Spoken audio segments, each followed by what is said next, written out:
प्यारे साथियों, आप सभी का स्वागत करता हूं अपने एमआरएस स्टडी परिवार में। तो डियर, हम लोग यहाँ पे आज बात करेंगे रिवर इंजीनियरिंग में जो रिवर ट्रेनिंग वर्क हम लोग पढ़ रहे थे। तो इसमें हम लोग जो है बात करेंगे ग्रोनीज, या इसी को स्पूर भी कहा जाता है। ग्रोनीज जो है ये एक स्ट्रक्चर्स होता है जो कंस्ट्रक्ट किया जाता है आपका traverse to the river flow और extended from the bank into river up to limit. मतलब एक सर्टेन लिमिट तक हम लोग जो है, मान लो कि ये हमारा रिवर है ना, और यहाँ पे इसके ट्रावर्स यानी रिवर के परपेंडिकुलर डायरेक्शन में इस तरीके से एक स्ट्रक्चर कंस्ट्रक्ट कर दिए। तो ये जो स्ट्रक्चर्स होता है इसी को ग्रोनीज कहा जाता है, या स्पूर कहा जाता है, या फिर डाइक्स कहा जाता है, या ट्रांसवर्स डाइक्स कहा जाता है, या अलग अलग नामों से जाना जाता है। देखो, इसका जो पहला पर्पस होता है कि जो चैनल विड्थ है ना, उसको कम करना। चैनल का जो विड्थ है ना, ये वाला जो विड्थ है, ये चैनल विड्थ को कम करने का काम करता है। अगर बोथ इंड, दोनों तरफ अगर हम लोग ग्रोनीज का प्रयोग किए हैं या कोई एक तरफ भी किए हैं, तो भी हमारा चैनल का जो विड्थ होता है उसको कम करने के लिए किया जाता है। जो ग्रोनीज है ये अलग अलग तरीके से क्लासिफाई किए जाते हैं बेस्ड ऑन मटेरियल पे बात किया जाए तो परमिएबल और इम्परमिएबल होता है ग्रोनीज। अगर based on groyne height below high water तो submerged groyne, non submerged groyne. Based on function के बारे में बात किया जाए तो attractive groyne, deflecting groyne, repelling groyne और सेडिमेंटिंग ग्रोनी के नाम से जाना जाता है। कुछ स्पेशल टाइप भी हैं जैसे डेनहीज टीस हेडेड ग्रोनी, हॉकी टाइप ग्रोनी, वुरमा टाइप ग्रोनी। ये भी जो है आपके टाइप्स ऑफ ग्रोनी में आते हैं, या फिर कह सकते हैं कि गिने जाते हैं। तो इसका सबसे पहला जो पर्पस है कि चैनल विड्थ को कम करना। दूसरा आपका इसका पर्पस है कि जो भी चैनल विड्थ को कम किया गया तो ऑब्वियसली जो डेप्थ है उसको इम्प्रूव किया जाएगा। तो चैनल डेप्थ को इम्प्रूव करने के लिए, रिवर बैंक को बचाने के लिए, है ना, प्रोटेक्ट करने के लिए, साथ ही साथ जो सिल्ट अप एरिया है in vicinity by creating slack flow को क्रिएट करके विसिनिटी एरिया को सिल्ट अप करना, और trains the flow along the certain course, एक सर्टेन कोर्स के थ्रू फ्लो करने के लिए एक पाथ जो है प्रोवाइड करना। ये आपका जो है, ये आपका बैंक है, रिवर बैंक है, ठीक है। ये भी आपका जो है रिवर बैंक है। अब इसमें ये ट्रांसवर्स स्ट्रक्चर्स है, ये स्ट्रक्चर्स है, ये है, ये है, ये है। तो ये सभी को क्या कहा जाता है? ग्रूनीज कहा जाता है। क्या कहा जाता है? ग्रूनीज कहा जाता है। ओके। कई सारे फैक्टर्स हैं जो कि हमें अफेक्ट करते हैं या इन्फ्लुएंस करते हैं वाइल चूजिंग और डिजाइनिंग द ग्रूनीज। जब ग्रूनीज को डिजाइन करते हैं या चूज करते हैं तो सबसे पहला कि fall velocity of river, river में जो फ्लोइंग वाटर है उसका वेलोसिटी क्या है, उसके ऊपर कितना विड्थ है चैनल का, उसके ऊपर डिपेंड करता है। वाटर वे का डेप्थ कितना है, अवेलेबल मटेरियल और फंड्स क्या हैं, कितने पैसे हमें मिले हैं ग्रूनीज प्रोवाइड करने के लिए। इसके अलावा आपका amount of silt carried in stream, जो भी फ्लोइंग वाटर है वो कितना सिल्ट को कैरी करके ला रहा है, उसके बेसिस पे भी जो है हमारा जो डिज़ाइन ऑफ ग्रूनीज है या जो चूज करते हैं कि भाई ये ग्रूनीज हम लोग लगाएंगे, वो डिपेंड करता है। तो सबसे पहले हम लोग बात करेंगे रिपेलिंग ग्रूनीज के। तो रिपेलिंग ग्रूनीज जो है वो कंस्ट्रक्ट किया जाता है 10 to 30 degree towards upstream to the line of normal to the bank, है ना, normal to the bank line के 10 से 30 डिग्री पे इंक्लाइंड होता है। ओके।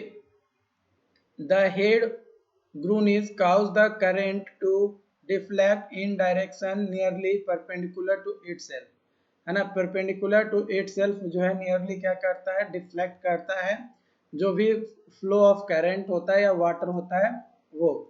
यहाँ पे आप ये फिगर देख पा रहे होगे, ये आपका जो है रिवर बैंक है, ठीक है, ये आपका रिवर बैंक है और ये आपका जो है ग्रूनीज बनाया गया है ना, ये ग्रूनीज बनाया गया है, रिपेलिंग ग्रूनीज है। तो यहाँ पे जो वाटर फ्लोइंग कर रहा है वो इस तरीके से फ्लो करेगा, है ना, इस तरीके से आपका फ्लो करेगा। तो ये जो एक एरिया बन जाता है कि भाई इतना दूर में, तो ये जो एरिया होगा यहाँ पे आपका स्टील पैकेट बन जाएगा, ये क्या हो जाएगा, स्टील पैकेट बन जाएगा। और यहीं पे आपका जो है स्कोरिंग भी डेवलप होना स्टार्ट हो जाएगा, क्या हो जाएगा, यानी यहाँ पे अगर स्कोरिंग भी होता है तो ये जो हम लोग ग्रूनीज बनाए हैं वो होगा। ओके, तो ये आपका स्कोर होना यहाँ पे स्टार्ट हो जाता है। ओके, और ये रिवर अपना फ्लो कर रहा है भाई, कर रहा है, उससे कोई फर्क नहीं पड़ता है ज्यादा। जो करेंट कमिंग होता है into contact with a still water area adjacent to the spur cause vertical eddies and deep score, deep score cause करता है और vertical eddies जो है डेवलप होता है जब करंट कमिंग into contact होता है with still water area के साथ। तब जो हेड ऑफ ग्रूनीज होता है should be strong to resist the swirling action of current, current का जो स्विरलिंग एक्शन होता है, यानी बहुत ज़्यादा तेजी से जो है एक्शन उस पर अप्लाई होते हैं, बहुत ज़्यादा फोर्स जो है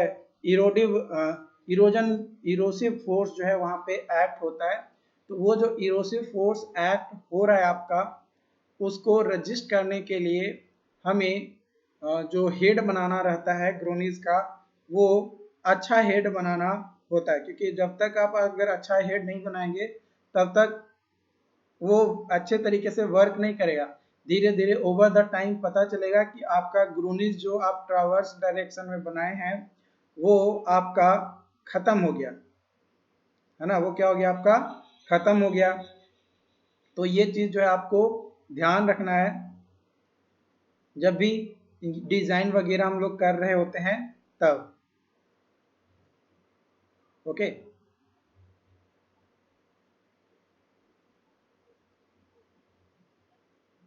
यहां तक कोई दिक्कत?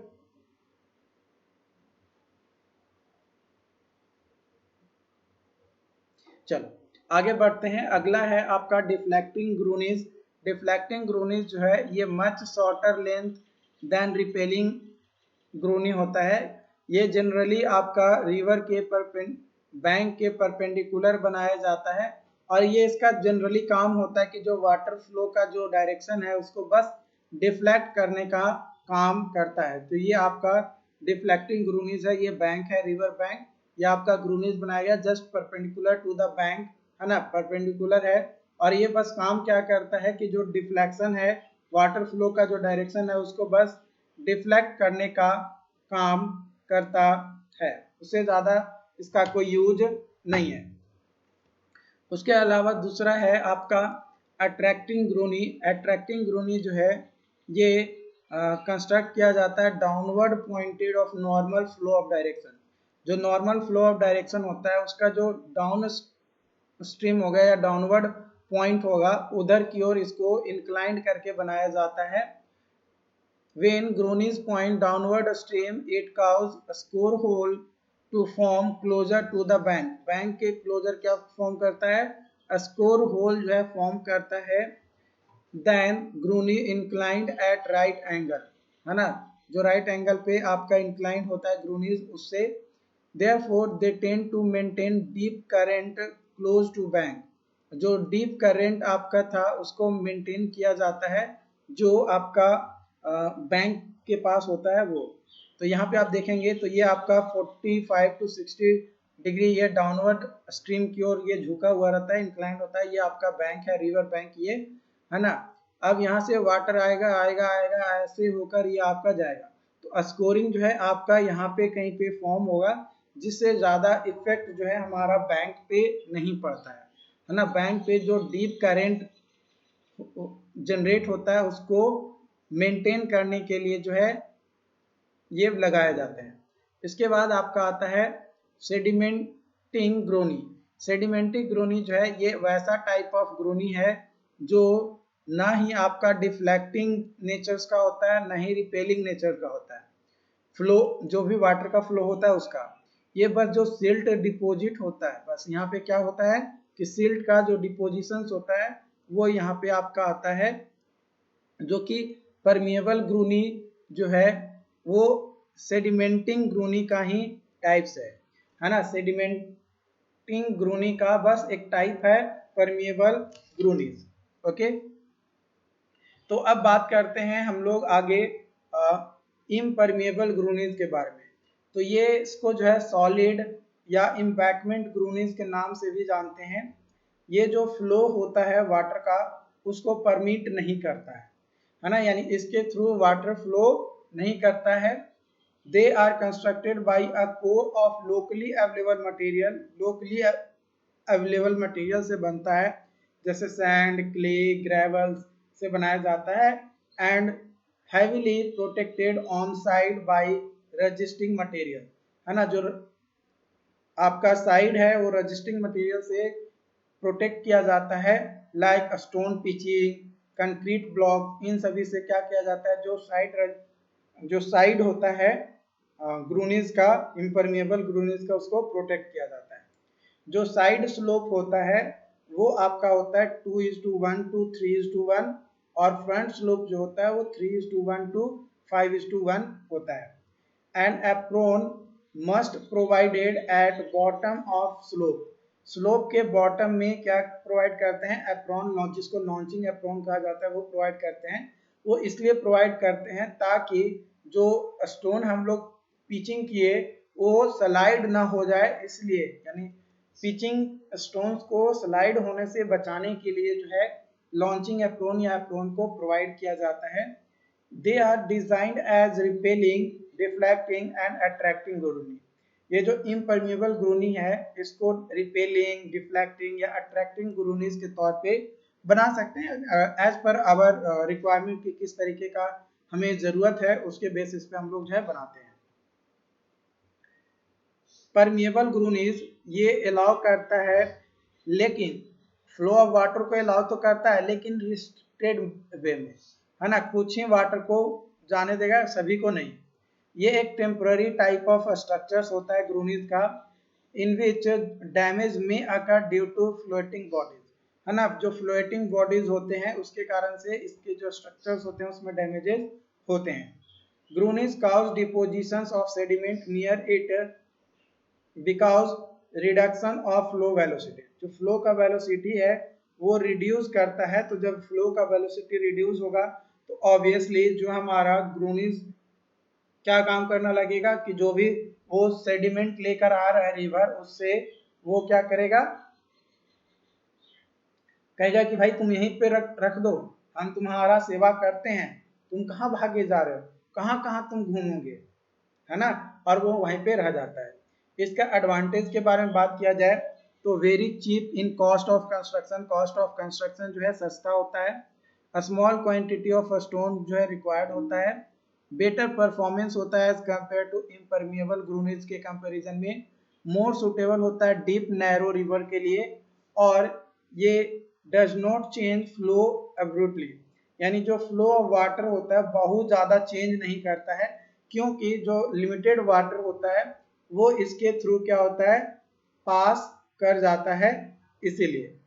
डिसएडवांटेज के बारे में बात किया जाए तो ये not strong to resist shock and pressure from debris of floating ice logs, है ना। जो भी फ्लोटिंग बॉडीज है उसके द्वारा टकरा कर आपका जब टकराता है तो ये खत्म हो जाता है, खराब हो जाता है ना, बर्बाद हो जाता है, एक तरीके से कह सकते हो। और ये ज़्यादा स्ट्रॉन्ग नहीं होता है कि कोई सॉक्स वगैरह को या कोई झटका वगैरह ज़्यादा तेज आया तो उसको रजिस्ट करता है, तो ये इसका डिसएडवांटेज है। टाइप ऑफ परमिएबल ग्रूनीज के बारे में बात किया जाए तो ट्री ग्रूनीज और पाइल ग्रूनीज इसका जो है टाइप्स है। डिनेही टी हेडेड ग्रूनीज, ये जो है डिनेही एक व्यक्ति थे उनके द्वारा जो है बनाया गया था। जो कि 1880 में बनाया गया था। इस तरीके के ग्रूनेज जो है ये प्रोवाइड किया जाता है एक्स्ट्रा क्रॉस ग्रूनेज, सो डैट जो बैंक ऑफ रिवर है उसको बेहतर तरीके से प्रोटेक्शन दिया जा सके। जो क्रॉस ग्रूनेज है is made to protect main groynes. एक क्रॉस ग्रूनेज भी जो है हम लोग बनाते हैं, जो मेन ग्रूनेज हम लोग प्रोवाइड किए हैं इसमें उसको प्रोटेक्ट करने के लिए। एंड अप स्ट्रीम साइड जो है में लेंथ ज़्यादा होता है as compare to down stream side. Down stream side में लेंथ कम होता है as compare to up stream side. ये आप यहाँ पे फिगर देख पा रहे हो, ये आपका रिवर बैंक है ना, ये आपका लॉन्ग लेंथ है और ये शॉर्टर लेंथ है। तो ये आपका अप स्ट्रीम हुआ और ये आपका डाउन स्ट्रीम हुआ। डाउन स्ट्रीम में शॉर्ट लेंथ होता है और अप स्ट्रीम में लॉन्ग लेंथ यानी लेंथ ज़्यादा होता है। उसके बाद आपका है हॉकी ग्रूनीज। ये सिमिलर है अट्रैक्टिंग ग्रूनीज के तौर पे कि जैसा ही है, लेकिन इसका जो हेड है ना, ये हेड ग्रूनीज का वो थोड़ा कर्व होता है, इसलिए ये बस थोड़ा सा चेंजेस, बाकी सेम है। और जिसके कारण से यहीं पे आपका क्या हो जाता है, स्कोर होल क्रिएट होता है और ये प्रोवाइड करता है water safety on nose. Nose पे वेटर सेफ्टी प्रोवाइड करता है। साथ ही साथ ये बैंक यानी ये जो किनारा था रिवर का उसको क्या करता है, प्रोटेक्ट करने का काम करता है, यानी प्रोटेक्शन देता है। ओके, अब बात किया जाए स्पेसिंग ऑफ ग्रूनीज की, है ना, ग्रूनीज के स्पेसिंग का कि भाई जो ग्रूनीज लगाएंगे वो कितना दूरी पे लगाएंगे। मान लो कि ये हमारा रिवर बैंक है, एक यहाँ पे बना दिए, है ना, उसके बाद एक यहाँ पे बना दिए, एक यहाँ पे बना दिए, एकदम सर्कली बना दिए, इस तरीके से बना दिए। तो भाई क्या ये कुछ स्पेसिंग तो इन दोनों के बीच में होना चाहिए ना, कि भाई मिनिमम जो है 2 मीटर 3 मीटर या कुछ भी तो स्पेसिंग हम लोग रखेंगे ही।